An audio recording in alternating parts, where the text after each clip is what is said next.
We're at the Lemieux National Dressage Championships and I'm with Alan Davies, Super Groom, as you're known as. How are you? Good, thank you. How are you? Pretty exhausted after today, I think. Yeah, well, the whole week. We've been here since Wednesday.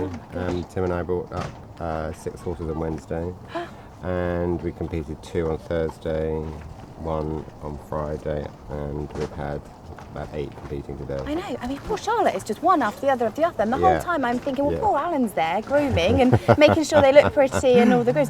Now, it's taken me, my first ever competition, it took me 7 hours to bath my horse because we weren't going to win anything other than best turned out. So how quickly have you got it down to for getting them all shiny and ready? I usually allow an hour to get one ready before then Charlotte gets on to ride them for the ring. So I usually, an hour before they get on, I need to plait and get them spruced up and ready. And part of your role as groom, is that to ride them too as well, or is it?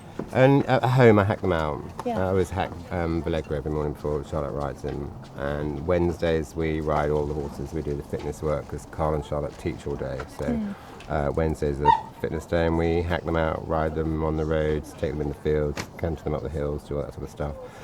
And I also take some of them to the water treadmill at Hartbury College. That's just around the corner from us. Yeah, Blueberry loves that. He goes in there, loads himself, and loves splashing about in the water. And Saturdays is another fitness day. All the grooms hack them out. Carl and Charlotte teach and do other stuff on Saturdays, and then Sundays have the day off. So they only go in the arena 4 days a week. And do you get a day off on Sunday too? Yeah. You do? Good, because I want to see you work today. I think you need lots of time because you've just come back from Rio. Yeah. You know, it's been pretty intense, competition after competition. When do you get a break? I had a little break after Rio. I was at home for about a week and a half after Rio just to make sure the guys that came back from Rio were okay. I wanted to make sure their temperature was fine and they didn't, get travel sick or anything like that because they can with a journey that length. It was a long trip, Valegro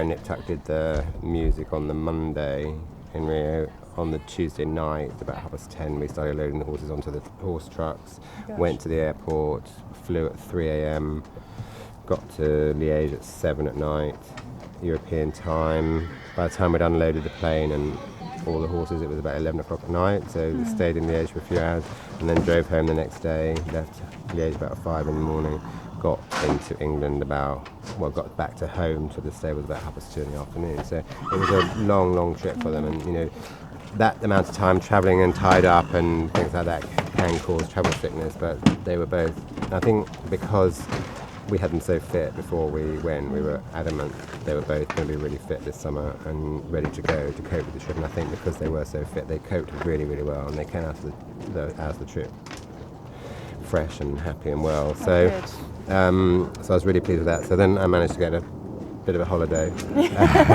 before a small break before coming back to start packing and getting ready to bring 10 horses here.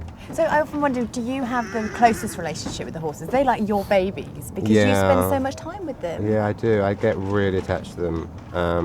And like Blueberry and I have been travelling all over the world now for 7 years together, and I'm really attached to him. So you do. You get a very emotional attachment to them, being with them all the time. They become like your best friends, really. You go everywhere with them and do everything with them all day long. So. Yeah. And then these riders decide to go and sell them, and you're like, no, this is my horse. I can't sell them at all. Exactly, yeah. What made you want to become a groom originally? Was it always your plan?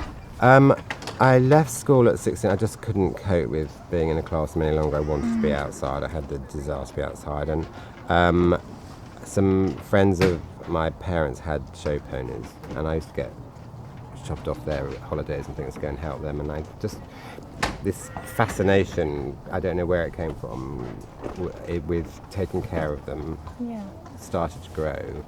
And I started working with show jumpers when I left school, and someone said to me, you need to get as much experience as possible, and you need to learn how to take care of their legs and take care of their fitness and everything before you do. Even if you want to be a rider, you've got to learn all that. So, and I really took that in, and it never left me. And I still now today, there's still much to learn, and I'm always questioning vets and blacksmiths and other grooms, you know, like at the Olympics it was amazing because we were stable right next to the eventers and opposite the show jumpers. So Jackie Potts, who works for Willie Fox Pitts, a good friend of mine, Mark Beaver, who takes care of Big Star. I've known him since I was 18. So we can chat and exchange ideas and of how to do things and stuff. And so I've just always wanted to do it. I don't know where it came from, and in your blood. I think so. Yes. We're born with horsey blood. We don't know why or how or what we got this passion, but we love it. Yeah. And have you ever thought about competing yourself? I have competed. I competed up to about medium level in dressage, and I've ridden show horses. I was lucky enough to ride at a Horse of the Year show. The people I was working for at the time, back in the 90s, the lady fell pregnant, and I got to ride all the horses, and I qualified a light, a middle and heavyweight hunter for Horse of the Year show, and it was the last year. It was actually at Wembley in London, so that was really special. But even when I've been competing, I've still wanted to take care of the horses. I've still been in charge of their care, so the care of the horses has always been, you know, close to my heart. So even when I was competing and riding and stuff, it was still very important to me that I took care of the horses. Yeah.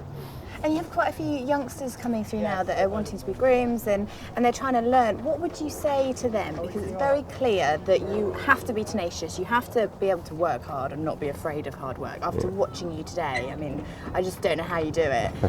What is the one thing that you'd say to them?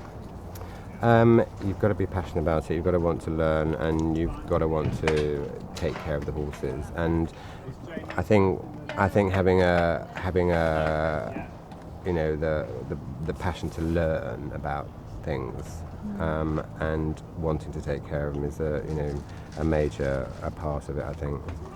Thank you very, very much. No it's problem. Lovely to meet you, Nice to to see meet your you. beautiful horses, and we'll let you get home because you're probably ready for a bath and bed. That'll be nice. Thank you.